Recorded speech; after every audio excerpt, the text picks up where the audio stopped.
Good morning. तर tiffin झालेले आहेत पॅक. आज पाहुणे आले तर त्यांच्यासाठी ब्रेकफास्ट तयार केला आहे.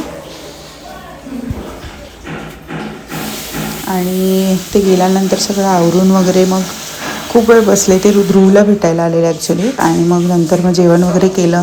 ध्रुवची आंघोळ घालायला वरती गेली. आज पोरांना सुट्टी आहे तर पोरं माझ्यासोबतच आहेत. त्यांची मस्ती चालू आहे. व्हिडिओ करते मी. दाखवणार.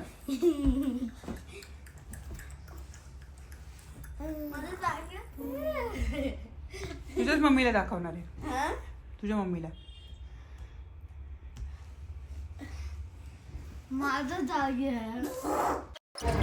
दिवसभर त्यांची अशीच मस्ती चालू असते. शेवटी मी त्यांना म्हटलं कॅमेरा लावलेला आहे, मी सगळं बघते. आणि प्रियांना म्हटलं तुझ्या मम्मीला मी सगळं दाखवणार आहे तर शांत बस. तरी लोळल्या त्यांची मस्ती चालू होती. म्हणजे लोळल्या त्यांचे हात इकडे तिकडे इकडे तिकडे. म्हणजे ते दोघं जण शांत बसूच शकत नाही. बघताय ना आता 15 मिनिटामध्ये मी फक्त आंघोळ घालायला गेली आहे ध्रुवला. आंघोळ घालून बाहेर येत नाही तोपर्यंत त्यांची एवढी चळवळ चालली आहे.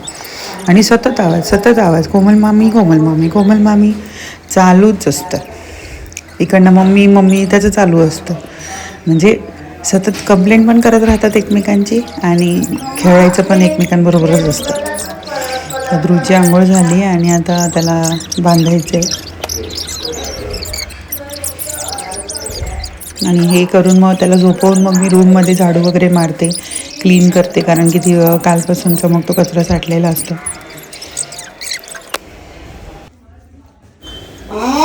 पास्ता केला आहे मुलांना कारण की आज सॅटर्डे आहे. दूध तापवायला ठेवलेत आणि भांडे घासलेले परत आता लावून घेते.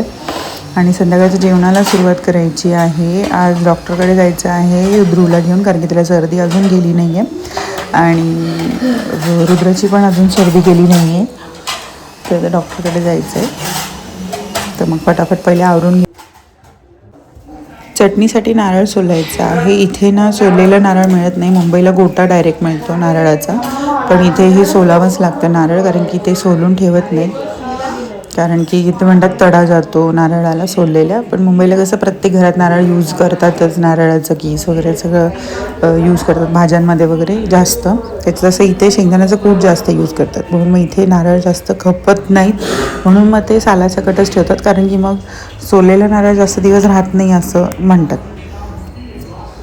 आणि आपण ब्लॉग करूयात कंटिन्यू संडेचाही.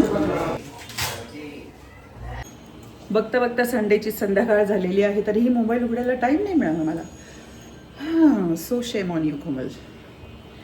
काही नाही, घराच्या कामामध्येच व्यस्त होती. सगळी तयारी करत होती जरा. संडे असला की थोडंसं साफसफाई असते, हे असतं. तर तेच थोडंसं चालू होतं. आता थोडा फ्री टाईम मिळाला आहे. फ्री टाईम म्हणजे किचनमध्येच आहे. माठ वगैरे घासायचं आहे. म्हटलं थोडं करूयात व्हिडिओ. त्यात रुद्रला बरं नव्हतं, डॉक्टरकडे घेऊन गेली काल. असं थोडे चेकअप होते ते केलं. म्हणजे चालूच आहे काही ना काही बेसिकली.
पपीता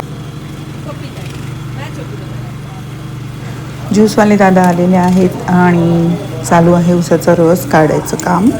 आणि इकडे चालू आहे फॉर्च्युनर साफ करायचं काम, कारण की संडेला थोडा फ्री असतो टाईम, त्याच्यामुळे जीवाबाळ प्रिय असलेली गाडी जी बायकोपेक्षाही प्रिय आहे अशी साफ करणं चालू आहे. फॉर्च्युनरचे मालक फॉर्च्युनर साफ करतात. हे काय आहे? हे काय साफ करतोय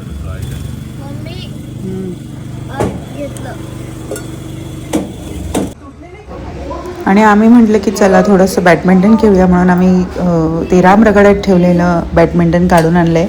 आणि मला फेदरवालं कॉक पाहिजे होतं, पण हे प्लॅस्टिकवालं मिळालं आहे आणि अवेलेबल नव्हतं आमच्या बाजूच्या दुकानामध्ये. आणि लांब जायची इच्छा नव्हती आम्हाला, म्हणून मग आम्ही इकडनं आणलं आहे प्लॅस्टिकचंच. आणि त्याच्यातही आमचं खेळणं चालू आहे. पण ते काय असतं, कॉकच इतकं जड असतं की ते बॅडमिंटननी तोललं जात नाही, त्याच्यामुळे सारखं सारखं खाली पडतं. तरी आम्ही आमचे प्रयत्न सोडत नाही आहे, आमचं चालूच आहे काम.